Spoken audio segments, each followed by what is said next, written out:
Hello students, RCC के एक next lecture में आप सभी का स्वागत है। इस वीडियो में हम लोग पढ़ेंगे कि वर्किंग स्ट्रेस मेथड क्या होता है। पूरी जानकारी इसमें हम लोग लेंगे कि डब्ल्यूएसएम मेथड, डब्ल्यूएसएम के नाम से जाना ही जाता है। डब्ल्यूएसएम मेथड क्या होता है, इससे कैसे डिज़ाइन करते हैं स्ट्रक्चर, वो भी आरसीसी स्ट्रक्चर, चाहे वो सिंगल बीम हो चाहे डबल बीम, एक एक करके हम लोग सब पूरा पढ़ेंगे। तो जैसे कि हमने पहले बताया था, इस मेथड का नाम है इलास्टिक मेथड। इलास्टिक मेथड का मतलब साफ साफ है, इस मेथड में हम लोग ये ले के चलते हैं, ये मान के चलते हैं, एजम्पशंस जो इसके होते हैं, एजम्पशंस मतलब कि क्या पहले से मान के चला जाता है ना। इस मेथड में ये मान के चला जाता है कि जो हमारी स्टील होती है ना, जिसको हम तनन बोलते हैं, सरिया बोलते हैं, स्टील, और जो कंक्रीट होती है हमारी, ठीक। तो स्टील और कंक्रीट दोनों क्या होते हैं, इलास्टिक होते हैं या अंडर इलास्टिक होते हैं, अंडर इलास्टिसिटी, ठीक। लेकिन ये कंफर्म तो नहीं है, 100% श्योर तो नहीं है। क्यों? क्योंकि स्टील तो स्टील है, कंक्रीट तो इलास्टिक है ही नहीं है, कि जितना खींचोगे उतना खींचेगा, है ना। इलास्टिक का मतलब साफ साफ है कि जितनी स्टील बढ़ेगी उतना कंक्रीट भी बढ़ेगा, है ना। तो देखते हैं आगे क्या क्या एजम्पशंस हैं, है ना। इनके एजम्पशंस पहले पढ़ लिए जाए, फिर आगे मेथड पढ़ा जाए, क्योंकि जो मेथड है वो इसी एजम्पशंस पे बेस्ड है। तो पहला एजम्पशन है डब्ल्यूएसएम मेथड का कि जो प्लेन सेक्शन है ना, जो प्लेन सेक्शन है जिसको हम बोलते हैं प्लेन सेक्शन, का मतलब समतल जो है वो प्लेन सेक्शन है, ठीक है। बिफोर बेंडिंग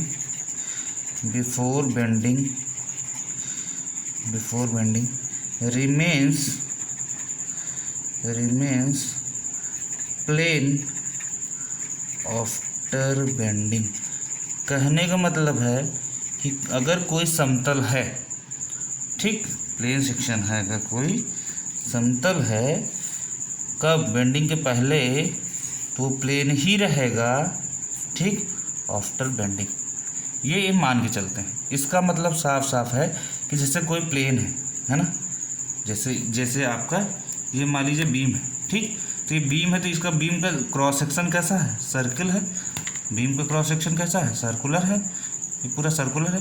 तो अगर हम देखें कि अगर रेक्टेंगुलर होगा उसका, तो सेक्शन कैसा होगा? सेक्शन तो कुछ ऐसे बनेगा, ऐसे।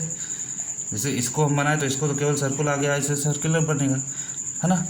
तो अगर कोई सेक्शन हमारा इस तरह है, रेक्टेंगल है, तो अगर ये प्लेन है तो इसको कुल मिला के जो हमारा सेक्शन प्लेन है वो प्लेन है कब? बेंडिंग के पहले। तो अगर इसको बेंड किया जाए, है ना, जैसे इसको है बेंड किया जाए या यहाँ से बेंड किया जाए, कुल मिला के अगर ये कुछ ऐसा है और इसको बेंड किया जाए, मतलब इसको ऐसे बेंड करें या ऐसे बेंड करें, लोड लगाएं, तो कुल मिला के ध्यान से सुनिएगा, अगर ये आपके पास कोई सेक्शन है, इस पर हमने लोड लगाया, तो जाहिर सी बात है ये बेंड होके कुछ ऐसे बनेगा ना, जाहिर सी बात है बनेगा। लेकिन बेंडिंग के बावजूद सेक्शन कैसा रहेगा? प्लेन ही रहेगा, ठीक। कुल मिला के जो इसमें स्ट्रेन होगा वो कैसा होगा? स्ट्रेन होगा, जो स्ट्रेन डायग्राम बनेगा वो होगा लीनियर। तो इसका, इस पूरे स्टेटमेंट का मतलब यह है कि जो हमारा स्ट्रेन डायग्राम होगा वो कैसा होगा? लीनियर होगा। स्ट्रेन डायग्राम होगा वो लीनियर बनेगा। अभी आगे हम लोग समझते हैं कि ये कैसे बनेगा, क्या है इसका मतलब, ठीक। तो पहला एजम्पशन तो ये कहता है, ठीक है। दूसरा एजम्पशन कहता है कि जो टेंसाइल स्ट्रेसेस हैं, ठीक, जैसे भाई कंप्रेसिव स्ट्रेसेस भी आएंगे और टेंसाइल स्ट्रेसेस भी आएंगे। तो टेंसाइल स्ट्रेसेस हैं, पहले ही बताया हमने, टेंसाइल स्ट्रेसेस कंक्रीट नहीं झेल पाता। तो टेंसाइल स्ट्रेसेस हैं वो are taken by only steel. कौन झेलेगा? सिर्फ और सिर्फ स्टील। कौन झेलेगा? सिर्फ और सिर्फ स्टील। टेंसाइल स्ट्रेसेस कौन झेलेगा? स्टील। ये इन्होंने मान लिया, एजम्पशंस इनके। तीसरी चीज़ इन्होंने ये माना था कि जो यंग्स मॉडुलस है, या यंग्स मॉडुलस ऑफ इलास्टिसिटी है, ये कांस्टेंट रहता है। कांस्टेंट मतलब ईसी भी कांस्टेंट होगा, ईएस भी कांस्टेंट। अब ईसी ईएस क्या है? ईसी माने modulus of elasticity of concrete, modulus of elasticity of या यंग मॉडुलस ऑफ स्टील, दोनों क्या होंगे? कांस्टेंट होंगे। अभी इसका मतलब हम लोग समझते हैं कांस्टेंट होगा तो क्या होगा। ठीक, नेक्स्ट एजम्पशन है कि स्टील जो है, जब स्टील हम यूज़ करेंगे तो शुरू में उस पर कोई स्ट्रेस नहीं लगेगा। मतलब steel should be free from initial stresses. Steel पर शुरू में कोई स्ट्रेस नहीं लगेगा। Steel should be free from initial stresses. Steel में शुरू में कोई स्ट्रेस नहीं लगेगा। ये मान के चल रहे हैं, लेकिन ऐसा तो है नहीं, है ना। ये भी मान के चल रहे हैं, पांचवा है ये भी मान के चल रहे हैं कि जो हमारी बॉन्डिंग होगी, है ना, कंक्रीट और स्टील के बीच, bonding between steel and concrete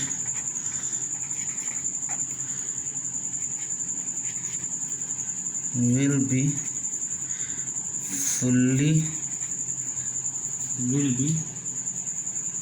fully completed। मतलब इन्होंने कहा कि जो बॉन्डिंग होगी स्टील और कंक्रीट के बीच, एकदम पूर्ण बॉन्डिंग होगी, बढ़िया बॉन्डिंग होगी। मतलब कि वहाँ पे नो स्लिप कंडीशन होगा। मतलब कि आप जैसे देखते हो कि स्टील रहती है, सरिया रहता है, उसके चारों तरफ कंक्रीट भयंकर भरा रहता है, सीमेंट कंक्रीट का मसाला पूरा भरा रहता है। मतलब वहाँ पे इतनी ज़्यादा पकड़ होगी कि नो स्लिप वाली कंडीशन। स्लिप तो होगी नहीं, लेकिन क्या ऐसा पॉसिबल है? स्लिप तो होगी कहीं ना कहीं ज़रूर। तो इन्होंने मान लिया जम्पशन इसके है, इसीलिए तो ये मेथड आगे चल नहीं पाया, तो दूसरा मेथड लाया गया, limit state method, ultimate method, है ना। लेकिन अभी इसको हम पढ़ना है हमें, तो हम पढ़ेंगे इसमें इन्होंने क्या मान लिया था पहले। ठीक, तो ये सारे इनके एजम्पशंस थे। अब एक एक करके एजम्पशंस हम लोग पढ़ते हैं। ठीक, अब जैसे बात आती है नो स्लिप कंडीशन वाली। ठीक है, तो नो स्लिप कंडीशन का मतलब साफ साफ ये है, नो स्लिप कंडीशन में, अच्छा हाँ एक चीज़ और, ये जो WSM मेथड है ये एक्चुअल लोडिंग पे काम करता है। एक्चुअल लोडिंग पे काम करता है मतलब अगर आपको 10 किलो न्यूटन पर मीटर स्क्वायर का, है ना, 10 किलो न्यूटन पर मीटर स्क्वायर का या 10 न्यूटन पर mm स्क्वायर का स्ट्रेंथ चाहिए, तो उसी के हिसाब से डिज़ाइन की जाएगी। ना कि कुछ ज़्यादा सोच के कि अरे भाई 11 भी तो आ सकता है, 12 भी, 15 भी तो आ सकता है। नहीं, जो लोडिंग है उसी पर डिज़ाइनिंग ये लोग करेंगे। ठीक, तो ये सारी चीज़ें हैं। अब हम लोग देखते हैं एक एक करके कि कहानी क्या है। ठीक, तो कहानी देखते हैं हम, इस मेथड को अच्छे से पढ़ते हैं। ठीक है, ओके, पढ़ा जाएगा इस मेथड को अच्छे से और पांचों जंक्शन भी यूज में लाएंगे। ठीक, अब एक काम करते हैं, जैसे कि मैंने बताया, एक कोई आपके पास बीम है। ठीक, ध्यान से समझिएगा, आपके पास कोई एक बीम है, आपने यहाँ लगाया लोड। भाई जायज़ बात है, घर है जो भी है तो उस पर लोड तो ऊपर से ही आएगा। ठीक, अब क्या हुआ, लोड लगा। जब लोड लगा तो ये कैसे बन जा रहा है? लोड लगने पे कुछ ऐसे बनेगा, बनेगा कि नहीं बनेगा? ध्यान से सुनिए, ध्यान से देखिए, जब ये ऐसे होगा, ये कुछ ऐसा होगा। ठीक, तो ये वाला सिरा पास आ रहा है और ये वाला सिरा दूर जा रहा है। इसके जो भी फाइबर होंगे, इसके जो भी इसके लेयर होगी, ये इधर वाली और फैलने की कोशिश कर रही है, इधर वाली कंप्रेस होने की कोशिश कर रही है।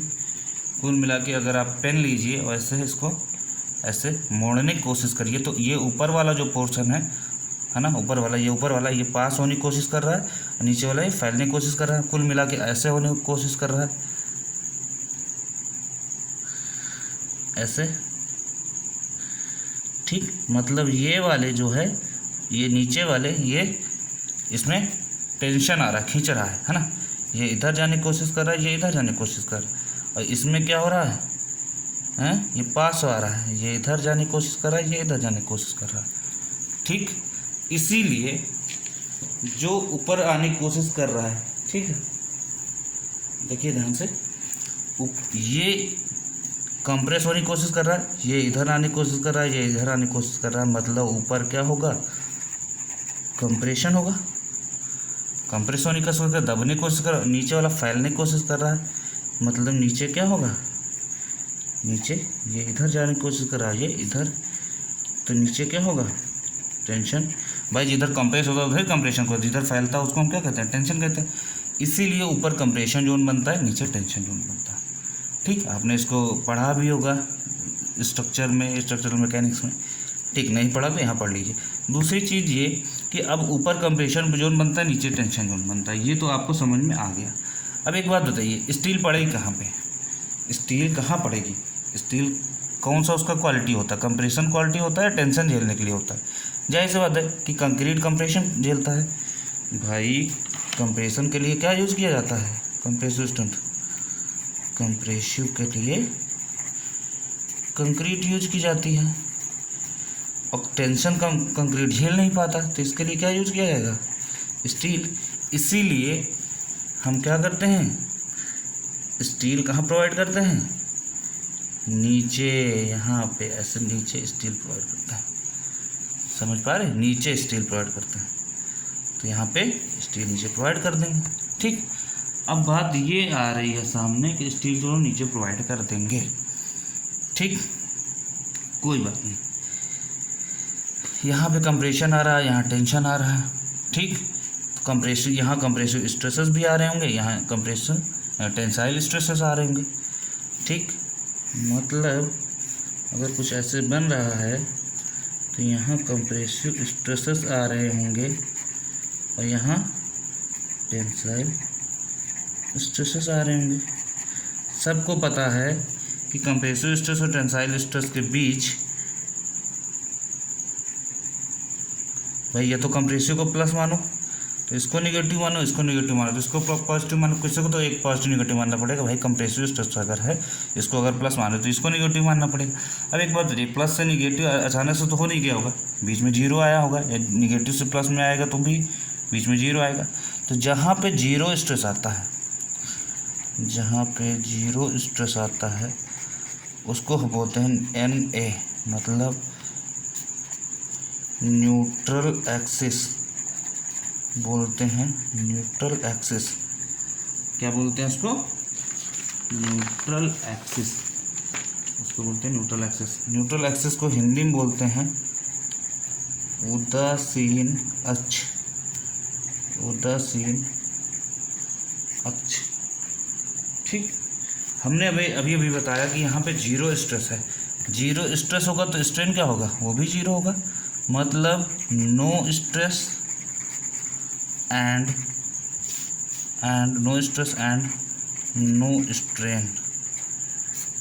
न्यूट्रल एक्सिस पे क्या होता है, no stress and no strain. ठीक, क्लियर। इसी को हम बोलते हैं कहीं कहीं हिंदी में बल शून्य रेखा, वही जीरो स्ट्रेस लाइन। ठीक, अभी आगे हम लोग समझेंगे, सब समझ में आएगा अच्छे से जब स्ट्रेस डायग्राम बनाएंगे तब। ठीक, क्लियर, आगे बढ़े। ओके, बढ़ते हैं भाई आगे। ठीक, नेक्स्ट पॉइंट ये है कि अब जैसे एक एक एजम्पशन को यूज करते हैं। जैसे कहा जा रहा था अभी कि भाई पहला एजम्पशन ये कह रहा है कि जो प्लेन सेक्शन है ना, वो प्लेन ही रहेगा, प्लेन शो करेगा। ठीक, before bending and after bending. ठीक है, हमने कोई सेक्शन ले लिया, ठीक, ओके, हमने कोई सेक्शन ले लिया है ना। अब क्या हुआ, ऊपर लोड लगाया गया, ठीक, तो ये वैसे ही बनेगा। तो बीच में हमारी कौन सी एक्सेस आएगी, न्यूट्रल एक्सिस जिसको हम एन एस लिख सकते हैं। ऊपर क्या आएगा कंप्रेशन, नीचे क्या आएगा टेंशन। ये आपको पता हो चुका है। क्यों आएगा ऊपर कंप्रेशन? क्योंकि ऊपर कुछ ऐसा बन रहा है ना, नीचे कैसा बन रहा है, ठीक, ये सी है ये टी है। यहाँ वाले फाइबर क्या होंगे, इनके फाइबर में आपस में ऐसे फैलने का सका, ये सिकुड़ने की कोशिश करेंगे। ओके, कंप्रेशन टेंशन ये चीज़ें समझ में आ गई आपको, क्लियर। अब दूसरी चीज़ ये जो बता रहे थे no slip condition, no slip जहाँ पे बोला जा रहा था, फुल बॉन्ड बोला जा रहा था। तो फुल बॉन्ड नो स्लिप का मतलब ये साफ साफ है कि जितना स्टील है ना, जैसे हमने बताया था कि अल्फ़ा जो हमारा होता है रेखीय प्रसार गुणांक, अल्फ़ा एस लगभग बराबर होता है अल्फ़ा सी के। स्टील का और कंक्रीट का लगभग बराबर होता है, इसीलिए हम लोग स्टील ही रॉड ही प्रोवाइड करते हैं, वरना एल्युमिनियम किसी भी चीज़ का प्रोवाइड कर दें। तो फुल बॉन्ड जब होगा तो जाहिर सी बात है कि जितना स्टील में स्ट्रेन होगा, या है ना, स्ट्रेन को विकृति बोलते हैं, प्रतिबल और विकृति, है ना, उतना ही हमारा क्या होगा कंक्रीट में होगा, जाहिर सी बात है, विकृति। अब विकृति या स्ट्रेन जिसको हम कहते हैं, तो आप सभी लोग जानते हो हुक्स लॉ आपने सबने पढ़ा है कि stress is directly proportional to strain, चाहे ई से कहें चाहे आप साइलेंट लिख देते हैं, है ना, ठीक है। तो सिग्मा बराबर आपको पता है कि ये आ जाता है यंग मॉडुलस। तो यहाँ से देखा जाए तो ई बराबर क्या होगा, सिग्मा अपॉन ई होता है। तो अगर हम स्टील के लिए देखें तो sigma S upon E S, sigma C upon E C हो जाएगा, ये कंक्रीट के लिए हो जाएगा, ठीक है भाई। अब अगर यहाँ से हम सिग्मा एस की वैल्यू निकालना चाहें तो क्या निकलेगा, ये इधर चला जाएगा, ई एस अपॉन ई सी इंटू सिग्मा सी। इसी को हम लिख सकते हैं सिग्मा एस बराबर एम इंटू सिग्मा सी। क्या लिख सकते हैं, एम इंटू सिग्मा सी। और एम बराबर क्या है, एम बराबर ई एस अपॉन ई सी है, एम बराबर ई एस अपॉन ई सी है, ठीक। अब ई एस क्या है, Young modulus of steel, E C क्या है, यंग मॉडुलस ऑफ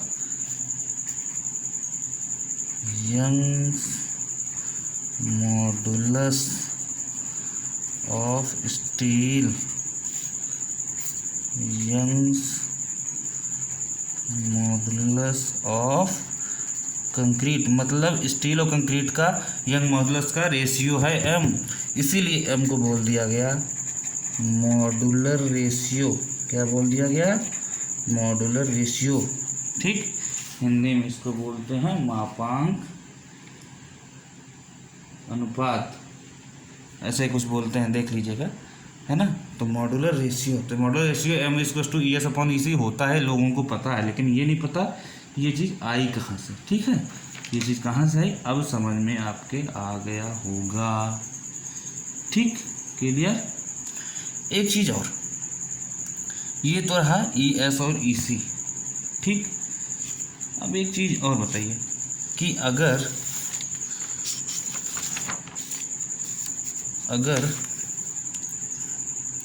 स्ट्रेन की बात करें, है ना, स्टील में स्ट्रेन इन स्टील क्या होगा, ईटी होगा,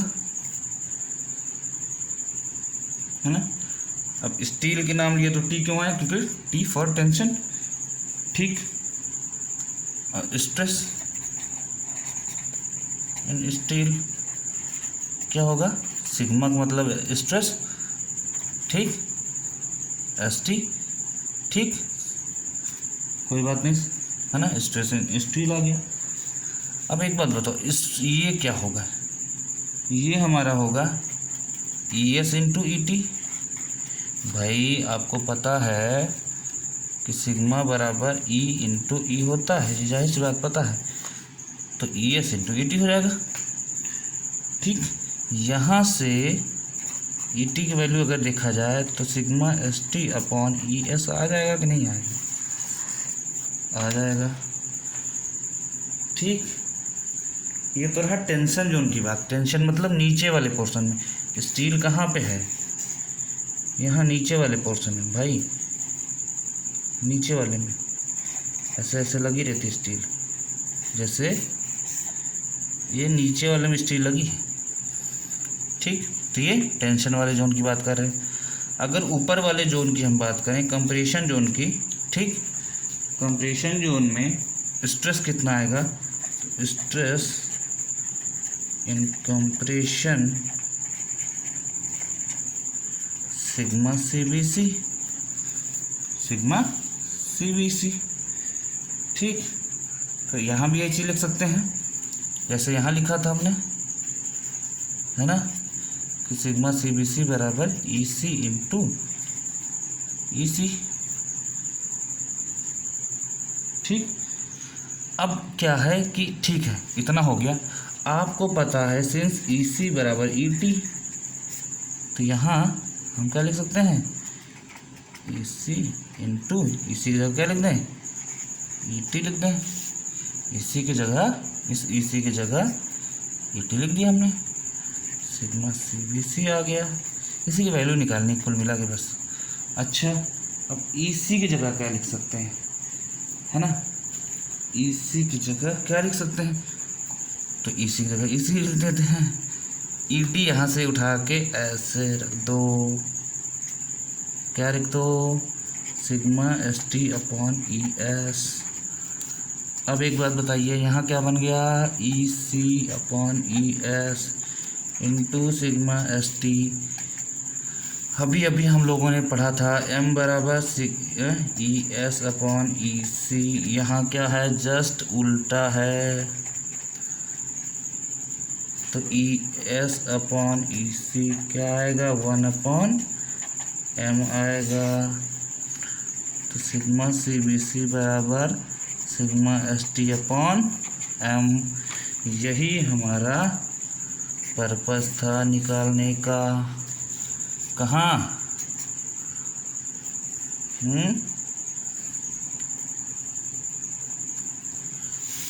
sorry, stress in tension zone.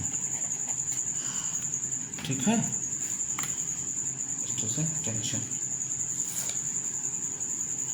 क्योंकि कंप्रेशन में तो सिग्मा CBC है ही है ना? ठीक, अच्छा, ये सब चलो नहीं समझ में भी आएगा तो आगे आ जाएगा, फिलहाल समझ में आना चाहिए। अब बात करते हैं डिजाइनिंग करना कैसे है, पता कैसे क्या करना है। देखिए, मान लीजिए जैसा भी मैंने बताया, इसका क्या है? आगे सर्किल है। तो अगर हमारे पास कुछ ऐसा है ना, ये आपका है ना, ठीक,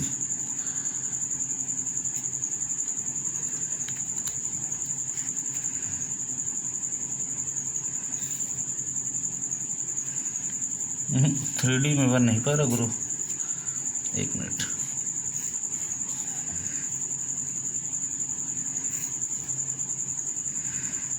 ठीक है, अब क्या हुआ? यहाँ ये सब क्या है? स्टील लगी हुई है। तो जब यहाँ स्टील लगेगी तो ये होगा न्यूट्रल एक्सिस, ये होगा कंप्रेशन, ये होगा टेंशन। ठीक, हाँ, समझने की कोशिश करिए, कुछ ऐसा है। ओके, अब बात ये आ रही है कि कहाँ कैसे लगाते हैं। देखो, ये आपका ये हुआ, ये आपका न्यूट्रल एक्सिस हुआ। ठीक, अब क्या है? मान लीजिए नीचे सरिया लगी, तो सरिया कुछ ऐसे लगी होगी, 1 2 3, मान लीजिए 3 सरिया लगी है ना, 3 सरिया लगी है, ऐसा लगा हुआ है। ठीक, अब क्या करते हैं? इसकी जो विड्थ है ना, इसको हम बोलते हैं B। इसकी जो डेप्थ है ओवरऑल, इसको बोलते हैं D। ठीक, इसके सेंटर से, ध्यान सुनो, इसके सेंटर से, सरिया के सेंटर से ऊपर से सरिया के सेंटर तक बोलते हैं स्मॉल d। सही से लिख लेना। तो कैपिटल D उसको हम बोलते हैं ओवरऑल डेप्थ, इसको बोलते हैं width of beam, width of beam. Width of beam. Clear? इसको बोलते हैं sorry effective depth of beam. ठीक है, ये जो हल्का सा छूटा है यहाँ से यहाँ तक, इसको बोलते हैं इफेक्टिव कवर। क्या बोलते हैं? Effective cover. ठीक, और यहाँ से यहाँ तक, ये यहाँ से यहाँ तक, इसको बोलते हैं सीसी। इसको तो बोलते हैं ईसी, इसको बोलते हैं सीसी, इसको बोलते हैं क्लियर कवर। अच्छा, ये जो स्टील लगाते हैं ये थोड़ा सा इतना छोड़ क्यों लगाते हैं? इसलिए छोड़ के लगाते हैं क्योंकि बाहर से अगर स्टील है, वो बाहर से अगर कंक्रीट नहीं रहेगा तो सही बात है, पहली बात तो बॉन्डिंग नहीं बनेगी, और दूसरी चीज़ चारों तरफ से अगर कंक्रीट होगी तभी बॉन्डिंग बनेगी। और सबसे बड़ी चीज़ ये है कि अगर सरिया के बाद कंक्रीट नहीं रहेगी, सरिया निकली रहेगी, और निकली रहेगी तो जाहिर सी बात है मॉइस्चर है, पानी है, धूप है, लगेगा तो सरिया में क्या लग जाएगा? स्टील में जंग लग जाएगा। ठीक, तो जंग से बचाने के लिए ये सब करते हैं। ठीक है, क्लियर? तो ये सब पूरा रहा। और बाकी की एनालिसिस हम लोग नेक्स्ट वीडियो में पढ़ते हैं। शुरुआत हो चुकी है WSM मेथड की। ओके।